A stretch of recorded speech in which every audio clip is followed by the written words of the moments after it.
Alors, c'est l'occasion d'un premier bilan. On a déjà parlé du spectacle qui nous semblait insuffisant week-end après week-end. Alors, quelques éléments en plus pour aller dans ce sens. La moyenne de buts par match est clairement en baisse par rapport aux deux dernières saisons. 2,9 buts de moyenne par match. On est à 2,4 cette saison, donc ça a bien baissé. Et puis, ce qui peut aussi peut-être interpeller, je mets une piste sur la table, c'est que des équipes du haut de tableau sont là grâce à leur défense. Nice, Lille sont les deux meilleures défenses de Ligue 1, mais en revanche, ils ont des attaques du ventre mou, 8e attaque pour ces deux équipes. On peut ajouter aussi des buteurs absents, pas au rendez-vous. Alors, à part Mbappé, aucun n'a mis plus de 7 buts. Après autant de journées, après 16 journées, c'est quand même faible. Et certains qui étaient bons l'année dernière ont disparu. On peut citer Balogun, Mofi, Wai par exemple. Alors est-ce qu'on assiste cette saison à la pire Ligue 1 de l'histoire niveau spectacle? 32-16 pour débattre. Écoute, oui. Moi, je pense que oui. Alors après, c'est vrai qu'on a tendance à oublier les années parce que on enchaîne les saisons, on enchaîne les matchs et que vous pouvez me ressortir 6 mois mauvais il y a 3, 4 ans, 10 ans. Mais là, à court terme, Jean-Louis, j'ai envie de te dire, oui, on s'embête trop souvent et c'est pas normal. C'est pas normal parce que en fait, le réflexe qu'on a et qu'on a tous, les amateurs de foot, et je demande pas à tout le monde, à nos auditeurs, de regarder tous les matchs parce que c'est quasiment impossible. Après, nous, moi, je bosse, je parle pour moi déjà avant de parler pour les autres, je bosse et donc automatiquement sur les 9 matchs de Ligue 1, je suis obligé d'en voir au moins 4 par week-end. Après, je vois des résumés, je ne vais pas te mentir, je ne te dis pas que je regarde les 9 comme ça, mais 4, je me les fais. Ça, c'est sûr. Et voire, je me les refais. Et aujourd'hui, le constat, il est très clair que tes affiches, qui sont celles du samedi soir, du dimanche soir, ou du vendredi soir par moment, ou du samedi après-midi, elles sont pas bonnes pour la majorité des journées, la plupart des journées, elles sont pas bonnes. Elles sont pas bonnes pour, tu l'as dit, pour diverses raisons. On aime la personne qui aime le foot, qui aime le spectacle et tout, il a envie de voir des buts, il a envie de voir des occasions.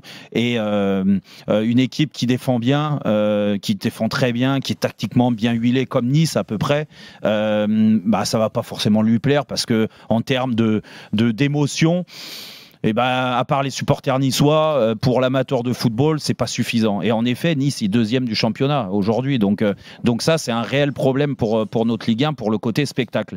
Mais je vais te dire, il n'y a pas que Nice. Dire Monaco, j'y étais vendredi et c'est pour ça que je suis dur sur les premiers mois de la Ligue 1 de cette année. C'est que le match de Monaco, qui est censé être un concurrent direct au Paris Saint-Germain dans la lutte pour le titre de champion de France, tu peux pas faire une purge comme c'était le cas au Stade Louis II, à tous les niveaux. Parce que ce club, et je parle de Monaco, parce que c'est un club qui m'est cher, il est en train de mourir. Je vais te dire, j'ai pas peur des mots, il est en train de mourir parce que l'ambiance dans le stade, c'est quasiment nul. Il n'y a plus d'ambiance dans le club et surtout la qualité des joueurs qui sont pour la plupart bien payés et qui sont recrutés pour amener ce fameux spectacle qui fait un peu l'âme de ce club. Je suis désolé, il n'est pas au rendez-vous. C'est-à-dire que toi, tu dis cette équipe est en train de mourir, ce club est en train de mourir, alors qu'ils font une bonne saison dans cette Ligue 1 mauvaise. Mais c'est ça qui est. J'étais avec Ludo de Juilly et tout ça, et c'est pas dire c'était mieux avant et tout ça. Mais quand je vois cette équipe de Monaco, Jean-Louis, j'aime pas comparer les générations mais notre époque, et c'est une époque, parce que c'est il y a 20 ans maintenant, mais on jouait cette équipe de l'AS Monaco, on leur en mettait 4, je te le dis. Franchement, des erreurs techniques, c'est pas possible. Et c'est le reflet. On parle de Monaco avec des gros moyens. Alors imagine les clubs qui ont moins de budget, automatiquement, ça régresse. Pascal. Oui, Pascal. Jérôme, les Monaco de 90, on mettait 4 au tien. Ouais, je sais pas, mais en tout cas, Pascal, je vais te dire, c'est pas pour dire nous on était les meilleurs de toute génération confondue, mais je pense que ça se tenait et qu'il y a toujours eu des joueurs qui ont sublimé un petit peu le football français, et ce qui est logique et ce qui a rendu par moment un très beau championnat avec des très belles équipes. Là aujourd'hui, les joueurs qui sont là pour amener ce spectacle, les joueurs techniquement parlant, qui doivent avoir de la créativité. On en parle souvent, le manque de créativité, le manque de justesse technique. C'est exactement ça. Ben, aujourd'hui, j'ai quand même l'impression, et pourtant il y a des clubs qui ont des moyens d'avoir des très bons joueurs, que le niveau technique, il a baissé cette année. Ouais. Vraiment. Alors, Jean-Michel, est-ce que tu es d'accord avec Jérôme ? Alors, il y en a certains qui vont commencer par vous dire oui, mais la France est repassée 4e à l'indice UEFA. Oui. Donc nous avons, ça, c'est grâce à nos résultats en Coupe d'Europe. Non, pas 4e, voilà, 5e. 5e. Enfin, peu importe. En plus, tu vois, je m'en fous complètement. Là. Mais le problème, il est effectivement sur la qualité technique des joueurs. Alors, vous parlez de la Ligue 1 et on va en reparler. Je regarde, pour les raisons que vous connaissez, la Ligue 2, c'est à mourir. Mais quand j'entends, moi, les grands techniciens et les grands philosophes du football français vous dire on va réduire le nombre d'équipes pour rehausser le niveau. Ça a bien marché, ouais. Et donc, moi, je vais leur dire c'est parce que vous réduisez le nombre d'équipes que les gars vont mieux tirer les coups francs, vont mieux tirer les corners, ils vont faire des meilleurs contrôles. Mais c'est pas ça. On fait des meilleurs contrôles, des meilleures frappes sur les coups francs et des meilleurs corners en les travaillant.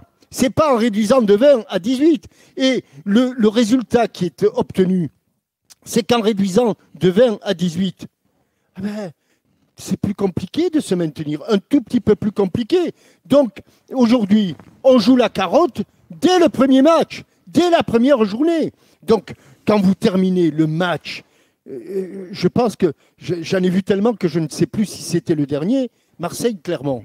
Oui, c'était le dernier, ouais. Dimanche. Ouais. Le contrôle. Alors, je ne vais pas prendre Roten, je ne vais pas prendre Pascal parce qu'il jouait dans les buts, je ne vais pas me prendre à moi parce que je ne jouais pas avant-centre, mais le contrôle que fait Aubameyang sur une passe à la suite d'un très bon contrôle, je crois que c'est un contrôle de Harit, me semble-t-il, en première période. Vous vous rappelez cette action ? Ouais. Mais c'est à mourir. Si vous mettez Platini ou si vous mettez Bernard Lacombe, il ne fait pas 3 contrôles avant de frapper ou avant d'essayer de frapper.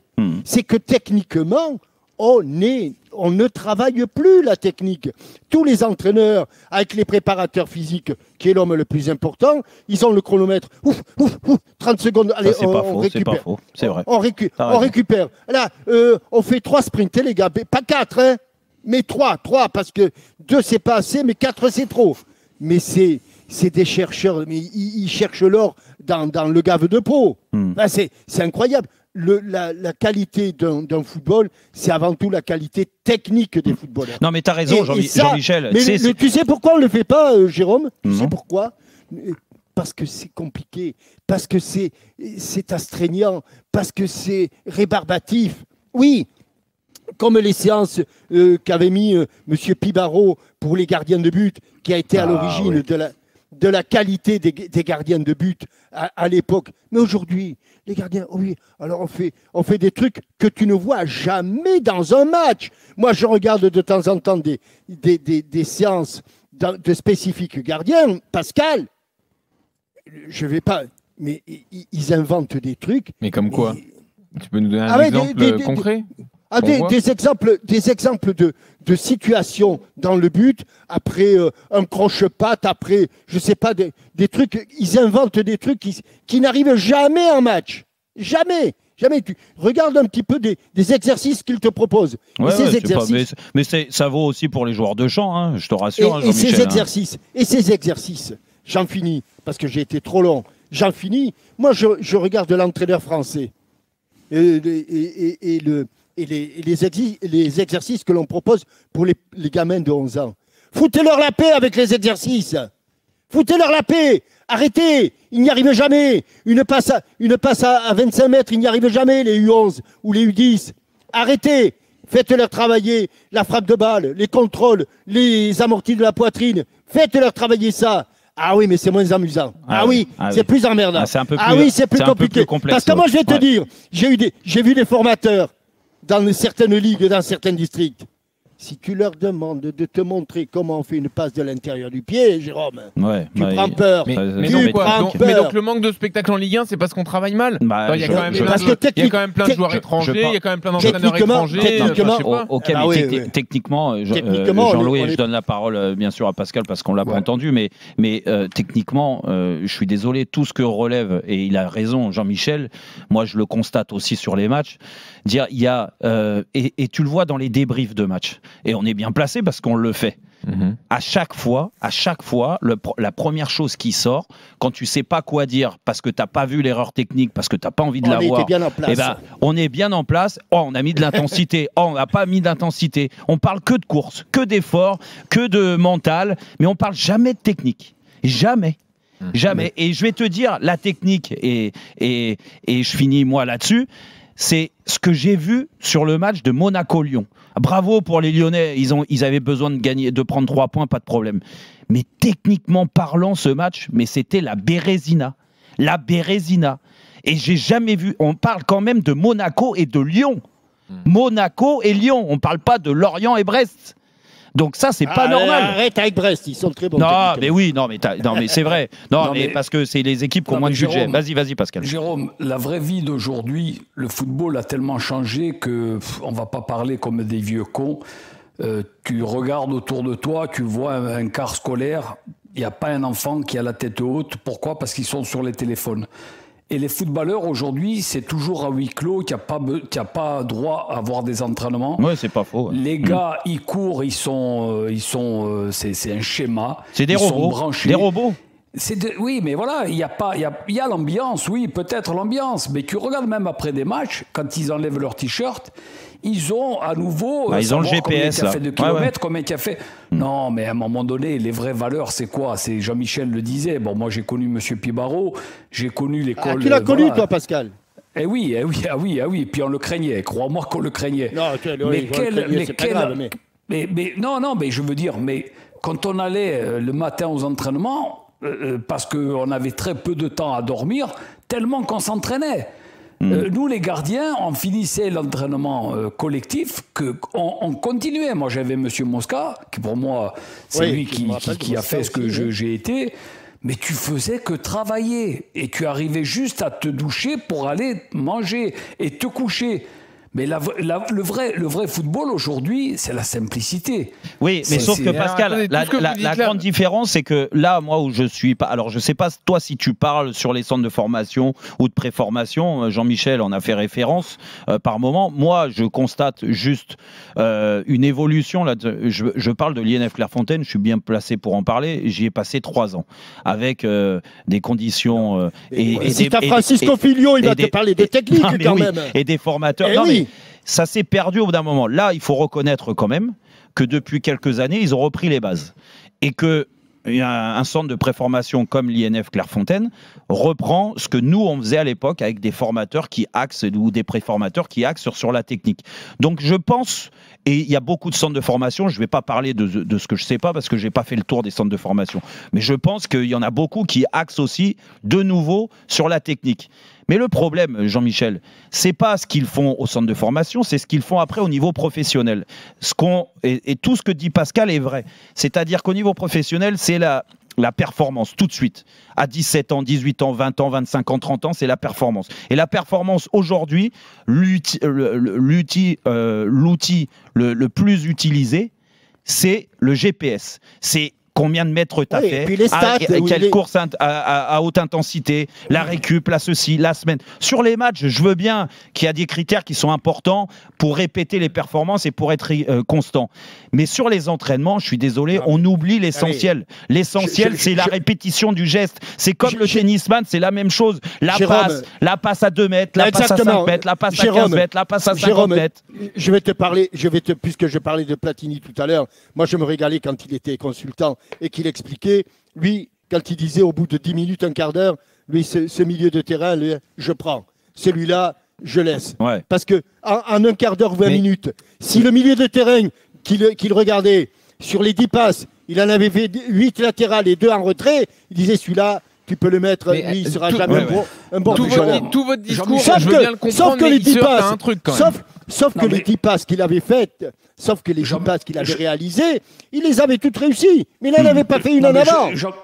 Non, mais Jean-Michel, ce qui est le plus dérangeant pour nous, à nos yeux, c'est quand tu vois que le libéro, le stopper ou qui tu veux traverse tout le terrain pour monter sur un corner ou sur une touche qui peut se jouer longue.